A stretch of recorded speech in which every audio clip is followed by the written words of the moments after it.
I'm the CEO and co-founder of DLA Ignite. I've got Ed Fowler with me here today, Hi, Frank. and we're going to talk about AI. We are indeed. Welcome, Ed. Thank you very much, Tim. How are you? You all right? I'm very good. Yeah, I've not seen you for a couple of weeks. I had a week's holiday or vacation, as they call it in the US. Yeah, excellent. Very nice indeed. So we've got AI today. We've got two topics. We've got one talking about AI model collapse, and the second one talking about 3D printing. Which would you like to start with? Let's go with the AI model class. For me, these are just two fascinating subjects. They are. And for people, if you're watching on my LinkedIn profile, if you go and you're seeing this underneath, the links to all of the articles that Ed and I are going to be talking about are there. Oh, awesome. So if you want to have a look at them and review them yourself, you could do that. Awesome. So the thing about AI model collapse is quite. So I'm going to use a bit of an analogy to explain what it is. You get a piece of paper. It's got text on it. You stick it in the photocopier. Photocopy it. You take the copy out, throw the original away, put the copy back in. Keep doing it. What happens is the model or the picture degrades. It starts getting fuzzy, the quality bleeds out, etc. And what also happens is bright spots start appearing elsewhere on the image that weren't there in the original one, as dirt in the machine picks up. Yeah. AI model collapse is essentially that with generative AI. And it's driven by the fact is, as we progress through the future, more and more of the text or images or music online will be created by AIs. Right. Currently, the current generation of AIs aren't really AIs. They are narrative engines, stochastic parrots, etc. So they take a statistical analysis of a very large block of text or music or images. And therefore, when you give them a prompt, they predict something of that. So if everything's human generated in their library, the statistical model's pretty good. If more and more of this stuff is generated by bots or other AIs, instead of it being a beautiful sort of bell curve statistical model, what happens is the bell curve starts narrowing in, effectively like on the photocopier, where the image bled in. What starts to happen, instead of you just getting one beautiful bell curve, you get quite a narrow peak, which means that outside things, it almost goes random. It only recognizes very small areas. But what you also get is it essentially secondary or tertiary peaks elsewhere in this bell curve, which means it starts randomly turning stuff. There was a very in-depth piece of research done, and I think the links to that research has been published up. So one of the things you sent me was quite a long white paper. Yeah, and that research details this in sort of every sort of aspect of it. It goes in when it got to the mathematical formulas. It was a bit above me, really. I think you just get most of those and go, yeah, I understand that vaguely. All right, that's too complicated. But the actual primary point being is that if you were, say, a Gen 1 AI that's trained on human-generated text, and you asked it about the capital of Dakota, for example, it would talk to you quite naturally about the capital of Dakota. It might tell you about the town. It might tell you about the building, etc. If you keep iterating with this text generated by other AIs in it, what happens is, in the example they used, it started talking about rabbits. And then because it started talking about rabbits the first time, every time you asked about it, the conversation just went off into strange, narrow areas, unless you were hyper-specific. And then as it progressed on, it couldn't even break into that. It kind of forgotten what you were talking about. Now, that means that the AI model has a massive risk at the core of it. If you continuously train AI models, the filters now you have to put on in terms of the text you take into the database have to be more and more strict as to what and what isn't human-generated text. Now, you effectively cannot train a database with stuff that's statistically standard. And that's fascinating because, for me anyway, because I always assumed that what happens with AI is you train it and it gets cleverer and cleverer and cleverer and cleverer, and then it takes over the world. It gets thicker because these aren't AIs. They have no internal narrative. I actually think if we sort of step back a bit, the word AI is unhelpful. Right. These aren't artificial intelligence. These are narrative engines. They take a model and extrapolate from what you've asked it to do based on a statistical block. They are often quoted as a stochastic parrot. Yeah. But realistically, they are a narrative engine. They're very useful at certain things. But other things, they're really not very useful because they can't handle outside of statistical norms. And if you keep training them on AI data, they get stupid. Now, this that means you're going to constantly need a source of human-generated text that you can guarantee. It becomes quite valuable. Now, Microsoft and Google have basically got large pools of emails that they can look at. And Facebook, as they're working through, have got all the Facebook, etc., like that. And they've got WhatsApp and Instagram. Now, all of those platforms have a massive problem at the moment. There's huge amounts of bots and automation on them anyway, but they're better than nothing. And this leads on to the second point, which is why it's so interesting about the current farrago around Reddit. Right. Reddit has is broadly the same as Usenet used to be for us old folks. It's a message board, essentially. Yeah. A hierarchical message board where you post stuff up in. And what differentiates it from, say, stuff on Usenet was other users can vote your articles up and down. It's a good article, that's a bad article. And the topics range from the profound to the profane. But they are, in general, still mostly human generated. There's still a lot of bots in there as well. But in general, you're looking at several dozen million new items a day are generated. And probably several gigabytes of human-generated text included in that. Now, what they've done is Reddit have just increased the price of the APIs for third-party apps to do this. Because what's happened, and I'm not trying to blame Elon Musk, but Elon Musk was one of the first people to come out and say, you're going to start paying for social media. And everyone's gone around and said, that's a good idea. We're going to start charging. Well, it's not that, because Elon Musk bought Twitter, again, because it's a source of human-generated data.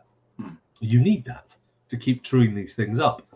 Reddit have put the price up, not to stop these third-party apps getting in. I don't think they really care. Is to establish a pricing model for access to their API for AI engines. Right. So all of these people on the moderators going, oh, I use these tools, etc. And these people have kind of turned it into an unpaid cottage industry. They're all up in arms, and there's been this farrago as some of the what they call subreddits. Because in that article about Reddit, there's a person that basically donates some API, Apollo. Yeah, Apollo app, yeah. Which is basically written by a person. Yeah, it is. And they've made on his spare time, and Reddit is basically asking for, I can't remember how much per person for using it. And he said, well, I have no money. Yeah, I'm closing the app. Yeah, and the app goes at the end of this month, which is quite interesting because whilst that's a side effect, the primary thing is they want to price access at a level point so that they can sell access to OpenAI, to Google, to Facebook and Meta ones, etc. like this. Because this is so important about this human-generated text. Now, you'll notice if you look through some of Spotify's API changes, there is similar stuff in there. Well, Spotify has a vast amount of self-published music on there, which is of varying quality. Yeah. But that's basically pushed through to, and again, it's a huge source. And if you notice the stuff that was happening with Adobe Firefly, the complaints of all the stock photo generators, etc., that have been used inside of this, there is an ongoing battle now for human creation. Now, we spoke a while ago that a lot of people were worried that AIs were going to take their jobs in the creative world. Oh, I'm a content author. I'm an artist. I'm a musician. And there are some people that have actually said, I'm a content writer and I've just lost my job. And my boss has told me I've lost it to AI. And they're going to come back because it's going to be so important that human-generated text is there because it doesn't fit human norms. I came up with a concept in the pub a while ago of that the most, particularly about text, is something I call the full stack poet. The idea being is that if you need statistically interesting text, its most contained form is poetry. Now, poetry for a long time has been almost disregarded. People don't think it's some overly intellectual or niche activity. But poetry is going to have vastly more value in a post-AI world because everybody's going to need that extremely human writing, which AI simply can't do. Now, if you look at any AI and get it to try and write poetry for you, the result is dreadful. I mean, we're talking 4-year-old. It's vastly worse than comparable text if you were getting it to write a technical journal or something like that. It simply can't write poetry well. It writes doggerel. Right. It doesn't write particularly good doggerel. So you could envision a future where those content authors, etc., have to sort of add some skills to their resume, but their ability to create statistically interesting text is going to be massively amplified. And that's the same as people who take photographs or people who paint or craft with their hands or people who make music. that statistically honest stuff is going to be more important. Now, in the case of the musician, the most important stuff will actually be acoustic play, because it has an inherent tempo, drift, and change that will produce authenticity. And this will be the mark of how these models evolve, is all of the big ones will have a source at scale for human-generated art, basically. Right. And that's going to be fascinating. And therefore, battles like you see in Reddit, which has been very cleverly managed as if it's a battle about access and moderator rights, when it's nothing to do with those, will be replicated across it. And I would imagine that most of our platforms that we look at will start seeing these changes in the terms and conditions that basically go is, I will allow access to your words for XYZ answers. Just so you know, Adam plays the acoustic guitar. So yes, Adam, you're exactly right. It is going to be good for you, because that human performance. You are the future, Adam. Yeah, which is not the same each time, but you might have to record repeatedly. But there will be almost like a job in the future, which was called previously content author or a sort of session musician. That's calling effectively, you are chatting up, you're creating new text or sort of AI trainer, which will become that job, which you just to play music or to write or to draw. That sounds like the job for Adam. Yeah, well, it sounds like a job to me as well. I fancy. But that's going to be an interesting one. So that kind of slides on, because I alluded briefly into the people who create art by hand. Yeah. And this slides on to the other topic, which is really very interesting. It's about 3D printing. Now, 3D printing was the big flash in the pan. A lot of people, it was the previous AI. Everyone thought it was going to change the world, and nothing happened. Some industry. I asked Father Christmas for a 3D printer, and he ignored me. They ignored me. Yes, I don't have one either, because yeah. Maybe you did exactly the same, but yeah. Unfortunately, I am Father Christmas in this one.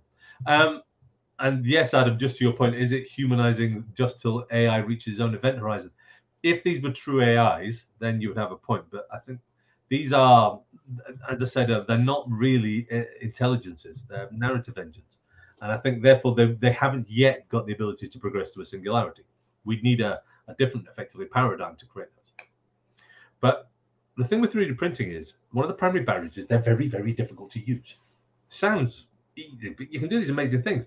But the amount of trial and error and skill and frustration to try and get even a moderately expensive one, never mind the dirt cheap ones, a moderately expensive one to do something good is really, really difficult. If you look at any of these sort of video tutorials or subreddits, etc., about 3D printing, 95% of the posts is, it failed 60 hours in, it just completely failed. So this guy at Cambridge has been thinking about it for a while. I believe he's at Cambridge. And he's just got his doctorate in effectively creating self-learning software for 3D printers. By basically, you attach cameras to them and you put the sensors on, the temperature and the stuff like that. And all the details are on my the links to all this. It goes to all the Reddit, just for people watching, the Reddit groups and that and all of his research and his discussions are down in the chat. And it's genuinely fascinating. So he basically didn't say to these things, I want to improve the quality of your print. It said, make good print. And it starts learning, and the print's not very good, and it's often you do it again. And very, very rapidly, they optimize the print. Now, the first thing that happens is this software kit, which is open source, you can download it and set these things up yourself, cuts down the sort of learning cycle from several months of learning cycle very, very rapidly down to hours. The things start producing good stuff pretty rapidly. The second thing is, one of the things that stops 3D printing is the amount of time. Sure, I get this great widget, but it takes 60 to 80 hours to print it. This thing immediately takes 20% off the top of that, because it optimizes the print model. Now, a lot of people, when they go, oh, I've done the print, then they do the external shell of this object they want. But the internal structures are where most of the print work is happening. People get lazy and go, click, fill in from your generator just a standard lattice. It's not linked to stress points. It's not linked to efficient curves. It basically just means that the print has to do more work. This software optimizes that instantaneously. So instead of it printing out like a very detailed grid lattice for each of these things, print something almost looks organic, that's tied in with stress points, that's tied in with effectively the efficient movement of the printer head. So your print goes down from 60 hours to say 45 hours immediately. But the third thing is the print quality goes up. It's not now that you've stopped enough failed attempts and it now prints faster, the print quality goes up because it puts effort into where it thinks there is stress, where it thinks it's so effectively these become not just more reliable, quicker printing, they are better objects. Now this means that instead of you having a little cottage industry which tends to talk about use it for prototyping or play or for something that's only got one or two uses, this now very rapidly turns it into mainstream. One of the barriers for the adoption of additive printing or 3D printing, particularly of metal, is that process is extremely difficult to do with things like metal, carbon fiber, certain ceramics, where 3D printing would be really powerful. Imagine if you could 3D print aluminium on a basis. At the moment, there is a massive skills crash, as in you can't get people to know how to optimize these things. Creating the mathematical models for efficiency is very, very difficult.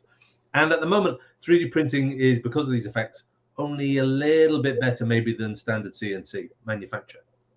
These software that this guy's released basically alters the balance radically.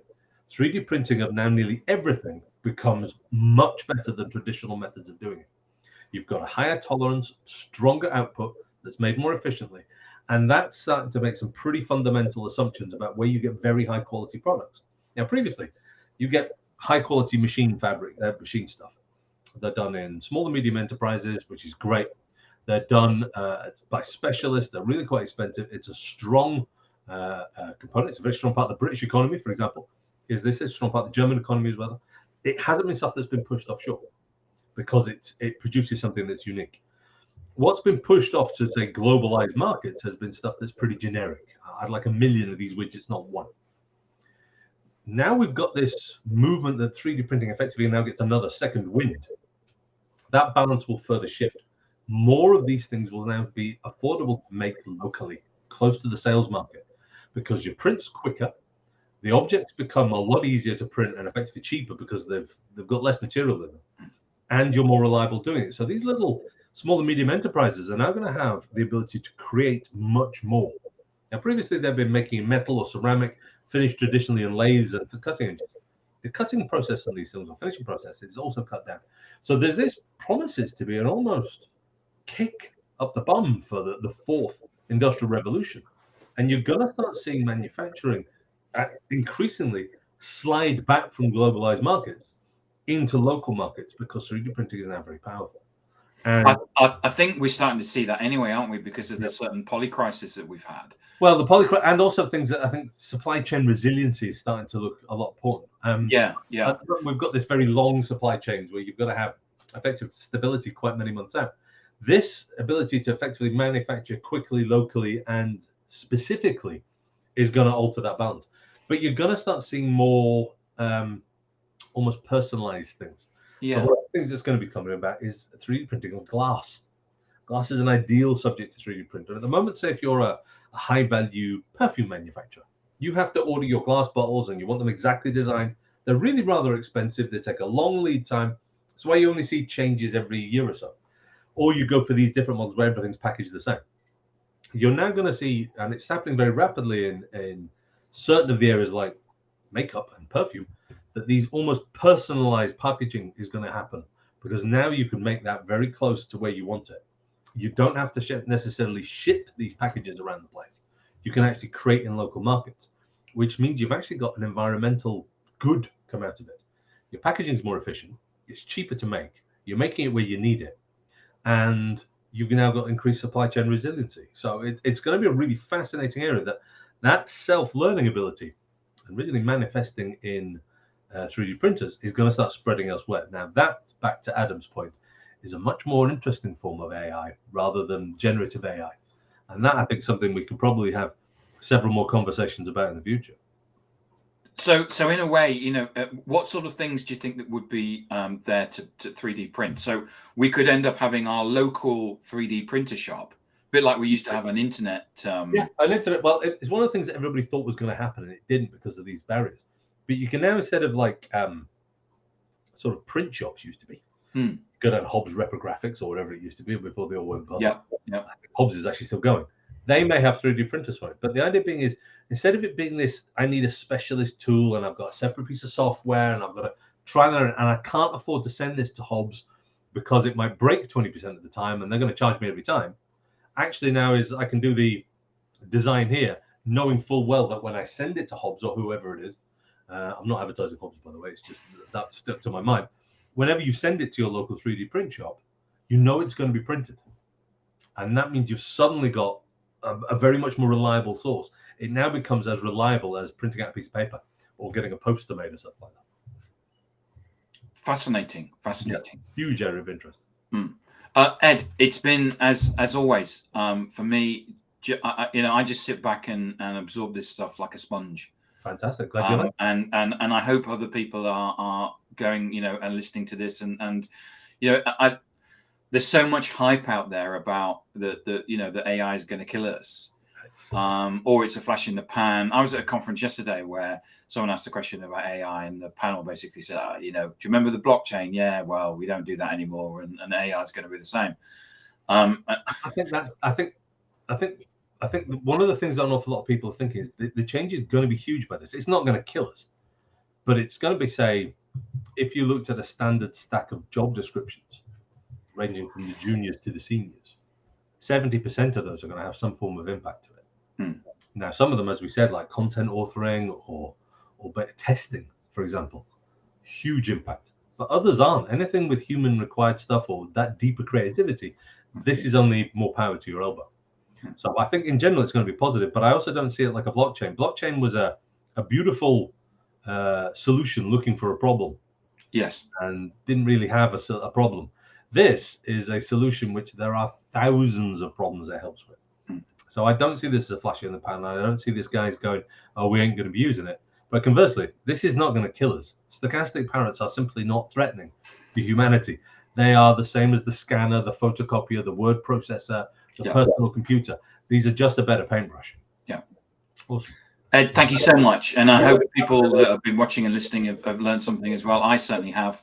And we'll be back again in 2 weeks' time. I think we're back next week, actually. Actually, I think we are, yes. Back next week. Yeah. All right, take care.